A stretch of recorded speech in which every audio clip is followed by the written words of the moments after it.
Don't forget to visit www.ergonology.com. On there you'll find all of our social media links and forums and 3D printed sections. Facebook group is there for you to discuss anything you want to do with air rifles, air pistols and technology. Our dedicated forum where you can buy and sell anything that you want with regards to air rifles and air pistols, as well as our 3D printed section where you'll find the cradles that you can purchase for the chronographs for FX and the ATM ballistic rangefinders.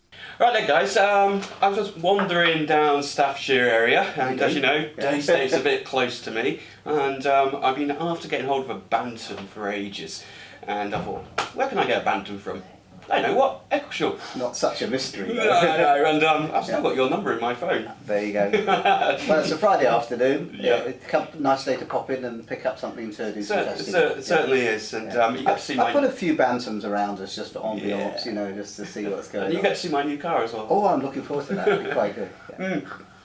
So we got a Bantam outside, so the review, I'm going to do a review on that because I've been wanting to do that, get a review on there, and I thought, we'll have a quick chat and see what's happening. Yeah. So what's happening in the world of DayState? Well, the world of DayState and the world of Bullpup, because you came down to pick up a Bantam, so let's start with Bullpup first. Always the marketing man. Well, we have the laminate stock. I've got one in front of you there. Yeah. We have the Patagonia, which is a sand-coloured stock, actually an injection molded plastic, so not just a paint.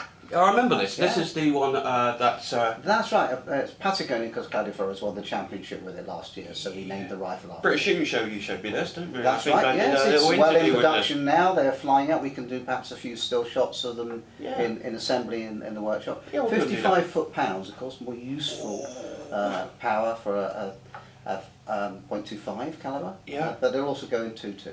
So that's really nice. So these are selling well. Very well. Overseas, of course. Overseas, yeah. Are you finding them going much FAC in the UK at all?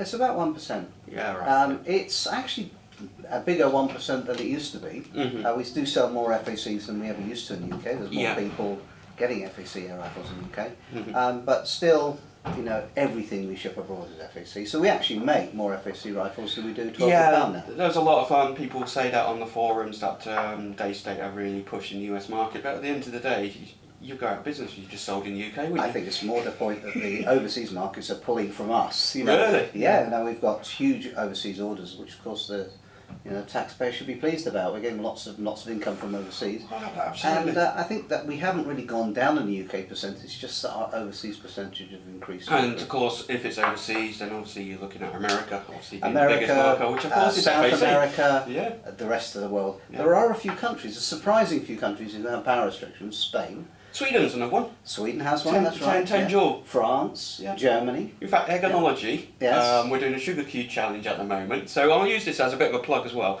is we're doing a sugar cube challenge. Yeah, it's hard to say that. It's hard to say. Who can shoot a sugar cube in the most stylistic way, and points are awarded for style, enthusiasm as well as range, and one of our Swedish guys has just done one at 75 metres, so an amazing enthusiasm with a sub-12 or with a sub-10 joule rifle. I always feel you should do that sort of thing with a mirror. Over the shoulder. Yeah. But anyway, well, maybe that's taking it a bit far. You just know somebody would be on. Oh, you shouldn't do that. No. You get your finger off the trigger. You can imagine. Yeah, but well, I'm just waiting for someone to do it in a clown uniform or something like that. But It won't be long. yeah. Maybe we'll do it this afternoon. Right, so what we also have here is a concept light. Now this is a little light that we launched at IWA. I know. And they're now in the shops. This particular one, which has been hanging around here for a couple of weeks, is a 40 foot-pound one. 40 foot-pound. How like that. on earth do you manage? We're all set. I Let's just know. take that magazine out. Yeah, let's do that because it's empty of air actually. So it's just come back from the South Yorkshire Game Fair. Oh, okay. Yeah, so of course, we don't normally decock rifles, but this one is decocked and it's actually got no air in it. Let's have a peek at that. Because I remember seeing that. Now, where was this Northern Shooting Show that you introduced me to this? That's right. Yes. Yeah, so I remember. Yeah, I think we had so light. Yeah. So at the time you told me that these weren't available in sub 12, but yeah, they are now. They've started going out sub 12. The first ones went to the USA. Yeah. I think I think the lowest power one we sent was 30 foot-pounds. Yeah. But they're 30 and 40 foot-pounds for these. But the UK ones are now in the shops. Wow. And what's the retail on these? $9.99, both FAC and 12 foot-pounds. You know what? I do like that. That is. It's pretty actually tiny rifle. Yeah, it is. It's, I think the thing I like about it is you can fit bits off other rifles. So if you look at this Commander here. Oh, we're running out of table space I here. know, bigger table. So if you've got, you can see that we've got a different type of butt that will fit on that. Okay. You can fit a Picatinny, that'll fit on that. You can fit all sorts of different accessories on that, and turn it into. You can add bits, take bits off. Not only bits from us, but also bits from Fab Defence and from internet. So you can all the things that you would buy for an AR platform. You can put on this. 3D printed parts? Yes, yeah, there's always a chance there, isn't there? And we've got, is that standard UNF a standard half-inch UNF. Every rifle we do has a standard half-inch UNF on it. So I certainly do want to get hold of one of these. And you know what? I might actually buy one, because I do like them. Quite nice, isn't it? They are very, very nice. Yeah. Very nice. And what sort of shot count are we getting in the sub 12? Because I've been asked this a lot since About 130 shots. 130 shots. I mean, that's pretty. What we've found over the years is it's all very well boasting about your huge shot count. Yeah. Not if you're going to get people bringing rifles back and saying, I'm only getting ... Yeah. So we tend to be very conservative on our shot counts so that we're not going to have that argument. Play the lower ball and if people get more. It's 130 is enough, but to be honest, you'll do a lot more than that if you just, because it's regulated and it depends on how you fill it. You're sticking the human regs in there as well. Everything's humour reg now. Yeah. They are just good. So what happened? Go on, tell me about humour, because a lot of people, again, on the Ergonology forum, people are asking about, when did that all happen? Why did you do it? Well, it wasn't me, it was done by my Italian colleague, but what happened was that we have a lot of internal discussions, you can probably imagine, and these days it's now online and we have various programs to do it. But I think then we were still using email bouncing backwards and forwards. Yeah. And the thing that was going on, this is probably about 4 years ago, is that we were saying that, DayState did its first regulator in '92. Yeah? We had in the DayState 2000. And the only thing really consistent about that regulator was that they all broke. Yeah. And so that was our start, was it? Yeah. Even a broken watch tells the truth. That once twice a day. Yeah. So that we really had that, and we learned a lot from that. One of the things we learned was the regulators are a lot harder than they appear to be if you want them to last, and the second thing was probably don't do regulators. So we moved away from regulators, but when we went back into FT in '94. Really, we had to have a regulator because you couldn't have by that time you couldn't have an FT gun without a regulator. So we developed with a guy called Joe Corrick, American regulator designer, a regulator. We licensed it. I remember going across the CGI. I lived in Washington State, so that's over there. And we did a royalty and a design on a Corrick regulator, and we put that in all the rifles, I suppose till about 2005. Now, they were reasonably reliable. It wasn't reliability that killed it on that occasion. It was the cost.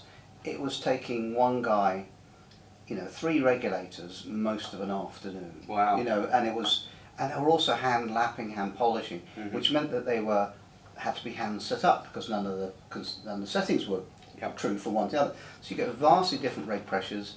The guns had to be individually set up. Once the reg was working, the gun was easy to set up, but getting the reg working and not leaking.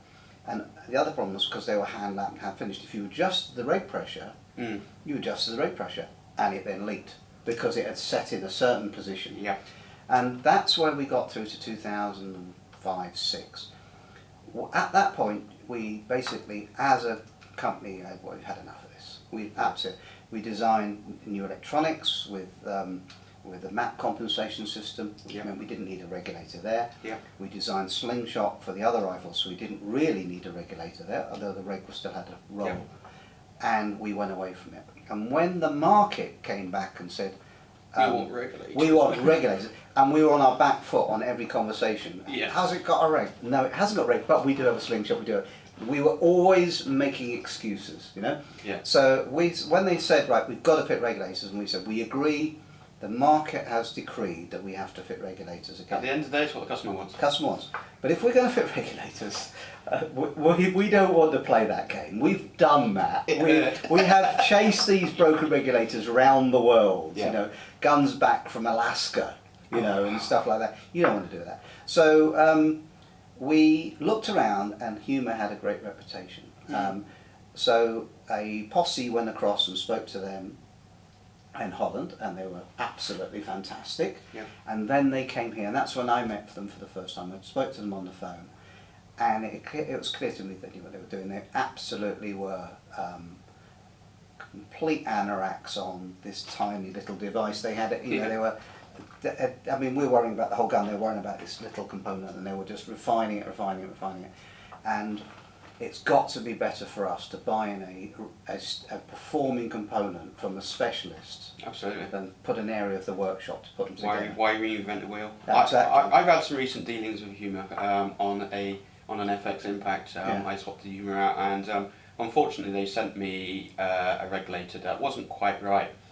I got responses from emails within 2 hours, and I sent that email at something like 7 o'clock UK time, and they shipped me free of charge. Oh, we get that. We have a technical brilliant. question. We ask some Fantastic. companies, and a week later you might get a response. You might never hear anything. You might have to ring them and say, "Have you got me?" Oh, yes, but I haven't replied to it yet. Well, I know that. But Humour straight away. And if you've got a technical issue or question, it's immediate. If you have a problem, they instantly fix it. But I can't say we've seen that many problems. I'm really quite surprised. When we looked at regulators on the comeback, I got basically, "Oh, you don't know, you're out of date." Well, it's possible, but I don't think so. But anyway, so I then started looking at regulator development since 2005 and found essentially there hadn't been any. There'd been a lot of marketing between 2005 and 2015, but there hadn't been any real changes in design. What Humour do is they just control the tolerances. That's their secret, is that they do everything right, and they do it right first time, and when they put their regs together there's no adjustment. And I have a feeling that if adjustment was needed, that regulator would probably in the bin. They would start again, because I think that's the way to do it. But when you've got a device which is that fine, it's got to be right first time. You can't fiddle and faff around with it, because you're just making it uncertain of where you're going to end up. My dealings with them have been fantastic. So very nice. We've got the double gauge thing. That's something I asked for and everybody went along with. It's not new. I think I first saw it on a Milborough, and I think it's probably done a couple of times since then. But it does give you a very good indicator as to what's going on with the regulator, because the second gauge is showing reg pressure. So first of all, you can match your two needles up, so that you can, when you've got your main pressure needle coming down to that one, you know that now you're at reg pressure. And secondly, if your reg pressure needle is over that way or that way, you have a problem, Houston, and you can see exactly what's going on. That's instead good of having for to us. look at one end of the rifle and then the other. Well, I think more importantly, we used to get a lot of customer service calls from people with regulated guns saying, "My reg's gone down," and we would say, "How do you know?" "Well, I missed the target." Well, that could be anything. It could be the nut behind the bolt, couldn't it? Just for the camera as well. Can you just lift that up? So what we're talking about here is the double gauges. These guns don't have air in them, as you can see, so you can see the double gauge there. And if it had air in, then the main gauge would be probably full, and the regulator gauge will be whatever the regulator's been set to by the manufacturer. What are you setting? Does it vary from rifle? This has varies turned into on a power. regulator conversation. Never mind, it's good. God, yeah. But This is a real anorak. it is an anorak. It's something that's a little bit close to heart for me at the moment. So when we first did them, they were playing. around 60 to 70 bar. They used to try and keep them as low as possible because it gives the shot count. Yes. What you get with a 70 bar regulator is a gun that goes blip, blip, and it doesn't sound very good. Yes. But it's kind of on the regulator. So they used to keep them down at lowish pressures. And we're talking sub 12 foot pound. So this is always a debate. What should my regulator? And everybody on the Facebook groups is they put a picture of, mine's set to 90, mine's set to 60. When we used to do field target rifles, for the rifles that we sold, we set them for about 100. For the rifles that were team rifles or my rifle, factory rifles, we'd be at about 140. Because we wanted that to be in the high pressure air coming out of the barrel, and so 170 bar reg would be great because you can get really nice push of the pellets at 170 bar. The problem is that the regulators really don't like being set that high. It's a big pressure for them, and it's a lot of air to stop instantly, and they tend to creep more. But of course, if it's a factory gun, it doesn't matter because it's going to be rebuilt next week. Yes, of course. So you've had a competition, you rebuild it. You rebuild it, you put it back together, and trying different things. It doesn't matter that you have to rebuild the reg every week because you do that anyway. But that's not for a gun that you sell to somebody that goes out for 3 years between services. Right. So we used to keep them low for the sale guns and high for the competition guns. pretty much true now, except that the human regulators are generally running at much higher pressure. The FAC ones are usually empty at 170 bar. Yep. So that gives you an idea of the pressures they're running. Yes. And 12 foot-pounds, probably about 100 bar. Yeah, but it depends on the engineer. He will set it to what he needs to get for that particular barrel length, gun, hammer system.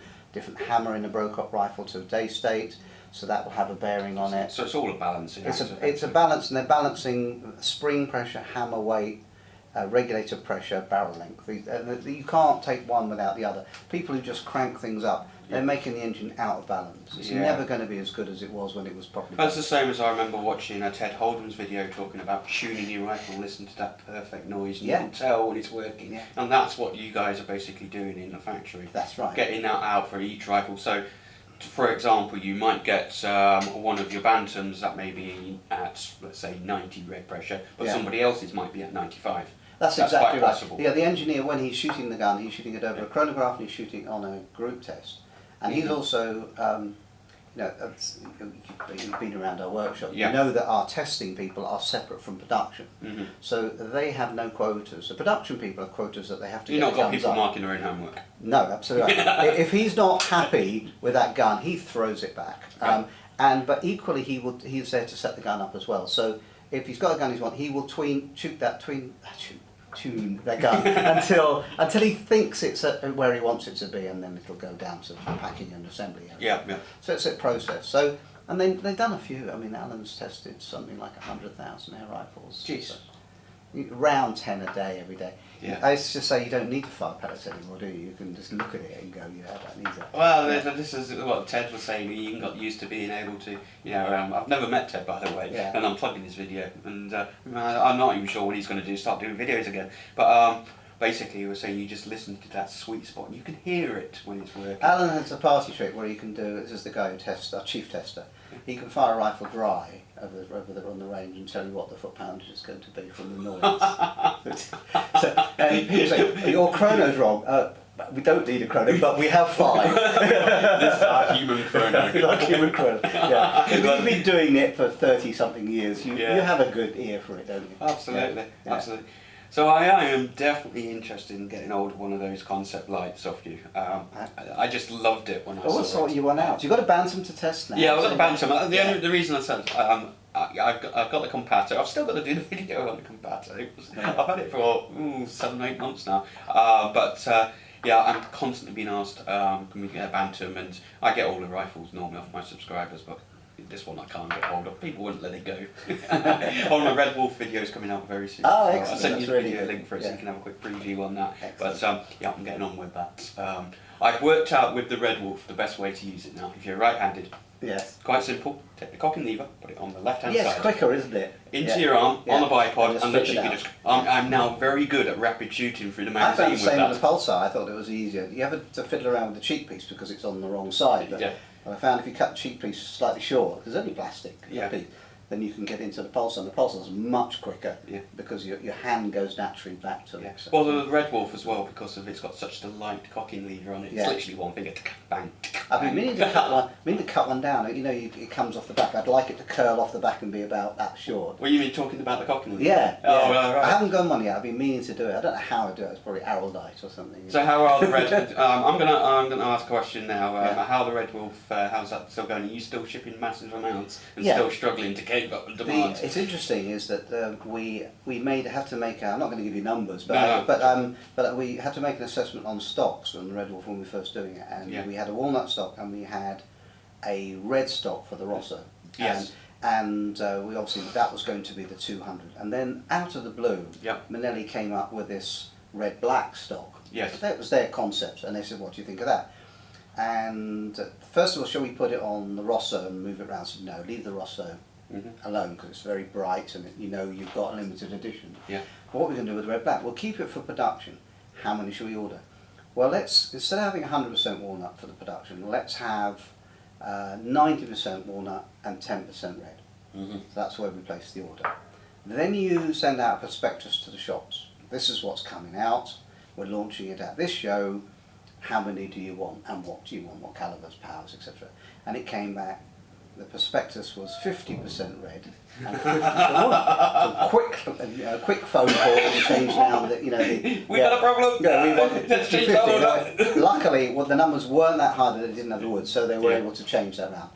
Now, after 2 years, I can tell you it's 90% red and 10% walnut. It's amazing, but you wouldn't think that a red, grey, black stock would sell to such a high percentage, but it does. I've always said when you brought the blue one out, you covered both sides. Yeah. Most cities have a red football team and a blue football team. You brought the blue one out. There you go. You got everybody covered. There we go. Yeah, the blue's selling incredibly well as well. So it's very good. But not the walnut so much. Isn't it interesting? Yeah, everywhere else in the you got any walnut. spares? If you've got any spare, just throw one this way. Whenever I want to go ratting, I'll just swap my lovely red stock out and put the walnut one on. Put a walnut stock on to go ratting. How the world has changed. Well, you're not want to be spoiling my beautiful red laminate red wall. We have the safari stock. I don't know if you've seen that. Yeah, well, you're not going to give me one of them, are you? Is that nutwood? It is wood, yes. Is it nutwood? It's it's a beech. I was going to say birch, but I think it's a beech. Yeah. And then it has this what we call pre-scratched. It's got this textured finish to it. So it is a gorgeous. Looks very nice. Is that now on the shelf? Stain on it. Is that now on the shelf? It's only still available at the moment on the high power Safari. Well, yeah. But I think the plan is to catch up on Safari orders and then order. Or you can buy a Safari now. Yeah. With a red stock if you wanted one. Yeah. And there's no real reason why you couldn't buy a 12 foot-pound Red Wolf with a Safari stock. You just specify it as an option. We didn't do it initially, I think, because we were worried about running out of stocks for the Safari. Yeah. But I think now that it's been... Now you've caught up with all your orders. It's been a few months. Well, it's the same as me when I set up a new 3D printing thing. It's like, oh crap, okay, 3D printer's going crazy. I can't keep up, and then suddenly it then sets into a steady flow. It gets into it. And breathe. Yeah, I think that's where we are now. And the Safari's actually been out on the market, because last time I spoke to you and you brought the Safari around to my gaff, yes, right. It wasn't even available. No, it was a complete secret, wasn't it? It was a secret. Yeah, it's been out for quite some time. They're doing 65 foot-pounds 2.2 and 2.5. The 2.5's outselling the 2.2. Well, you'd expect that was that such high power. Powerful gun. Yeah. What's been a surprise is the battery, because it's a higher voltage system, it runs a bigger battery. It's got the new computer brain in it now. That's right, it's got GCU Mark 2, GCU 2.0. See, I do remember. Yes, right, yeah. So it's got that in there, it's a very nice rifle. Coming back to regulators. Yeah, this is going to be a regulator video. See if I'm correct in this, because I've been looking at the Red Wolf now. Now, the Red Wolf itself does not have a regulator in it. But if I'm right in thinking, it knows the pressure in the carbon bottle, and it knows how much pressure it needs to give to the pellet, how much air it needs to give, and therefore knows how hard to hit down. It has a map. It has in simplistic terms, it has a digital map. So it knows, and it has, when we set the guns up, we have 3 mapping points. So we have a low, a medium and a high. Yeah. And of course it has 3 power levels as well, lots of 3s in this conversation. So you've got 3 mapping points and 3 power levels, completely separate. Yeah. So each one of the power levels has a low map, a medium and a high. And what the tester does, let's say that's a 65 foot-pound gun doing 960 feet per second. Yeah. He will set that gun up at 130 bar at 960. He will set it up at 200 bar or maybe 190 bar at 960, and he will do the same at the high pressure point as well. And then he has a computer that basically fills in all the gaps. It draws the curve. And the sensor measures to do 2 decimal places in bar. Okay. So it knows that when you fire the rifle, maybe it was 210 bar when you fired it. Now it's 208.15. And it knows that pressure where it falls to get it up to 906 or 980 feet per second, and it puts that bit count into the gun. Yeah. Now the great interesting thing about that, it's not that clever really, but it's just measuring the pressure in the bottle and filling in the gaps of map to make sure the strike is enough to get to 9. And the way that it's actually releasing is it's basically how hard the hammer's hitting and releasing it's not actually it's funny enough, it's, or how long the hammer's got. It's duration, it's a dwell. Yeah. So it switches the hammer forward thrust off where it needs to.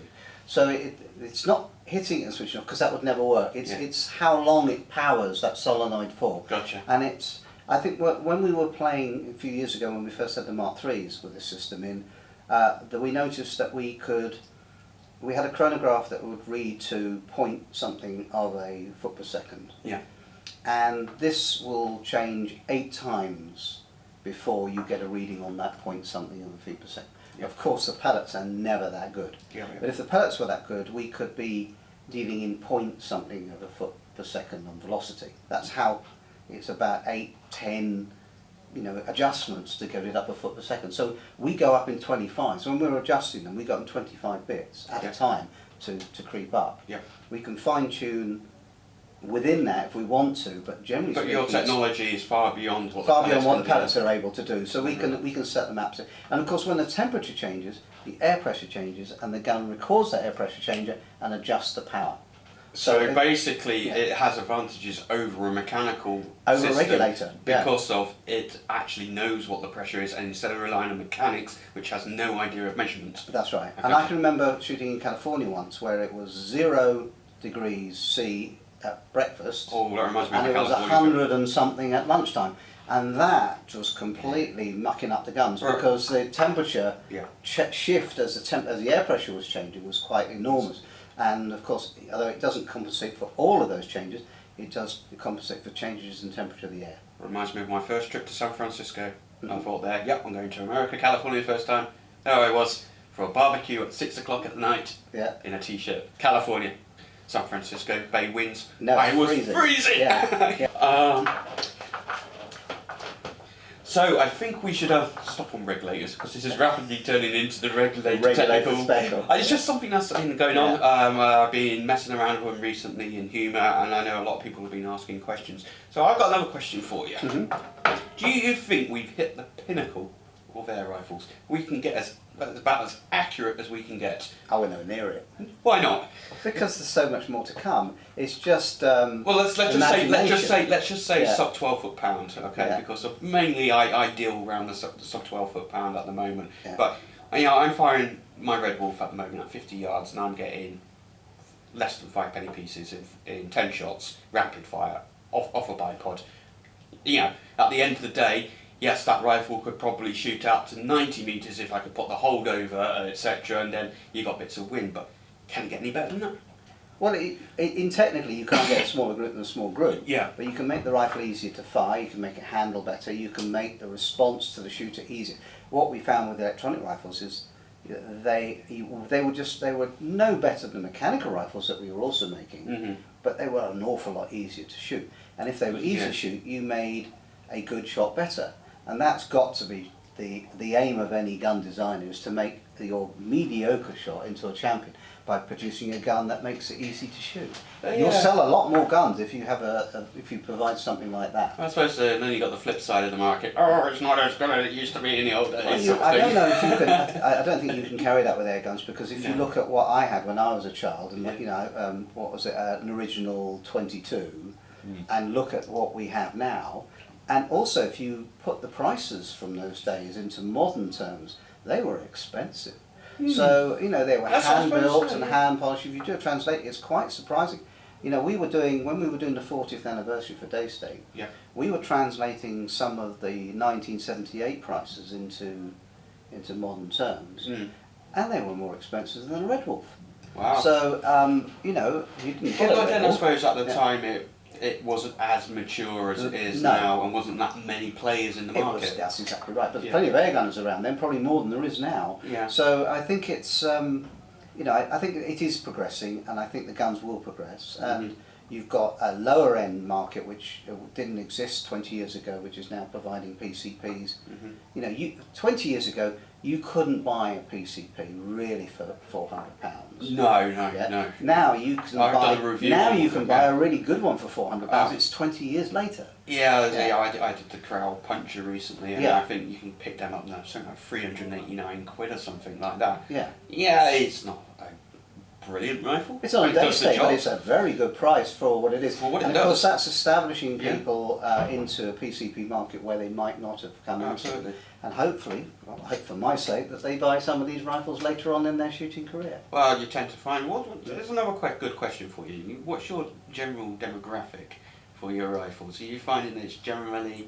You can't generalise on that. It depends on the country and the region. In the UK, it's got to be 50 to 60. Really, it's something like that. That age range is that's pretty much it. Although there are exceptions everywhere. Oh, of course, yeah. So I've kept you for long enough. A bit longer than we thought. A bit longer than we thought. Tea's cold. Yeah, tea's cold. DayState mugs. Yeah. Get them on the shop. Oh yes, on the website. So give us a quick sneak peek. What's happening in the next 6 to I suppose 12 we've done months. a lot with Brocock, haven't we? We've got the laminate, we've got the concept light.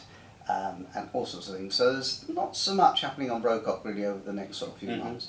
But DayState's got something coming on, because DayState hasn't done much really for weeks. Weeks. so we have a new DayState coming, and I would probably guess early in the new year we've got something coming. Is it going to come out limited edition first? Decided yet. We might not need to. We definitely do limited editions first because it gives a chance to test the market. But I'm not sure. And let's be brutally honest. Everybody has a go at DayState. Oh, it's another limited edition. But you know what? There's people out there that buy them. So we make 200. We used to make 50, then 100, then 150, then 200. Make 200. Certainly a market. We could sell 500. Yeah. We only make 200 because we want to keep it exclusive and limited. And 100 go abroad, 100 stay in the UK, and they're gone in minutes. So you're not going to give us any more hints as to what's coming out in DayState? No. You just asked me to ask you what's happening. Well, DayState's got something, and that's it. Is it a rifle? Yes, it's a rifle. I'll give you that. It's a rifle. It's a very nice rifle. Yeah. Some would say carbine, but no, that'll be coming along later on in the year. And you'll have to wait and see. But we're very excited about it. The development is sort of at crescendo at the moment. I think we're just putting the first mock-ups together at the moment. The design's finalised, and it's I'll be very interested to lot see of work. that. Not from me, other people working on this, but all DayState people. But it's been a lot of work for them. And any thoughts of going into pistols? No, I think that's probably pretty much it. You should never say never, particularly in Brocock, which has a reputation for pistols. Yeah. But Brocock pistol. Do you think that would be popular? I don't know. I'm not a great pistol fan myself. Maybe a high-power pistol might get the spot. Yeah. Because that has to be export only. You see. Of course, Section it would. 5 in the UK, would you believe? Well, I've just been testing the HW100 Bullpup. And when you look at that in the carbine, you can actually just look at it and you go, that's almost a HW44 pistol. Yeah. When you look at it, because it's got the pistol grip and then the shape. And obviously it's got the 100. Do you know what defines an air gun, the difference between an air gun and a rifle and air gun pistol? Apart from the law, that's 4 foot-pound, 6 foot-pound thing. The definition of what's a rifle, air rifle. Is it the length of the barrel? No. It's what you call it. Really? Yeah. in the end, if you call it a pistol, it's a pistol, and it has to be 6 foot-pound. If you call it a rifle, it's a rifle, and it has to be 12 foot-pound. I'm not even. There actually isn't any other definition. Let's not even get it. The amount of conversations we've had, because I got the Zazdar pistol, the Artemis 700 or something, and basically, if I put a stock on it, then it's a rifle, and I can go to 12, and the arguments go round and round. I think if you called a pistol a rifle a pistol, you might be pushing your luck a bit. But generally speaking, if it's rifle shaped and you call it a rifle, it's a rifle, no matter what length. The barrel length is the material, because the 30-60 rule only applies to firearms, because it actually specifically says unless it's an air gun. Let's not even go there. So we've had to. But it turns out that it's what you call it, which is about the most wonderful definition in law that you can old get. British law. Good old British law. Anyway, Tony, I've kept you for far. Thank you very much. Thank you very we'll much. Have to put the kettle back on and have a hot one. Thank you very much for the loan of the Bantam. I'll have a play with that and get a review done on that soon. And keep me posted on what's happening with this new DayState rifle, which he's not going to tell me about. No. Cheers, Tony.